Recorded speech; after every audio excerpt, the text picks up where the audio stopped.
hundreds of schools closed yesterday ahead of this winter blast today. So what are the roads looking like now? We've been in contact with Jerry Byrne from the Kent County Road Commission to find out here. So we got him on the line here to get an idea of what he's seeing out there. So Jerry, tell us about the road conditions and what your crews are experiencing. Well, Brett, what we're seeing this morning is the freeway system looks clear. We scraped a lot of the snow off, but it is very icy. Motorists need to really slow down. What we're seeing is some folks are really overdriving the conditions. Again, not a lot of accumulated snow, but there is ice on that pavement. Jerry, I know that you'll only be able to get to so many roads. So what are the priorities? We understand, obviously, the highways and freeways. After that, we're going to look at roads like West River, 10 Mile, Fruit Ridge, 68th Street, the main county primaries. But also with the blowing and drifting that Terry was talking about, the side roads, not so much the neighborhoods, but out in the country are going to be blowing, in some spots could be blowing shut where traffic can't get down. And we've got some pretty good banks built up. That snow's going to blow even with those banks. So some of those roads could have 2-3 feet of snow in them by the end of the day. So our priority is going to be able to keep those roads open for emergency travel. So our energy is going to be the main roads and then more of the rural areas today with the blowing and drifting. Hey, Jerry, how would I find out how you guys prioritize the roads? Do you have like a listing of which roads go first, what number one priority is versus number two versus number three?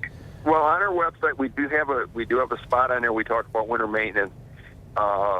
It doesn't list every road, Brett, but it really just talks about the freeway systems, the state trunk lines, and then the county primary. So if people can just envision where the most traffic is, that's where we're going to be first. Again, today we are going to try to get off on some of the more rural roads where we really need to keep them open so people can actually get through them, because there is going to be some severe drifting today and tomorrow. And when you're talking about that drifting here, I know you guys can't see everywhere all the time. Do you want people to call you or give you an idea if they see any drifts that are covering the roads? Well, they can call us. They can send us an email. Bottom line is, when the trucks go out into their runs, each one's responsible anywhere from 40 to 50 miles, and they're going to systematically do those roads. So they can't just jump off and go helter-skelter, if you will. They've got to do them in a systematic way so we can get over the most possible.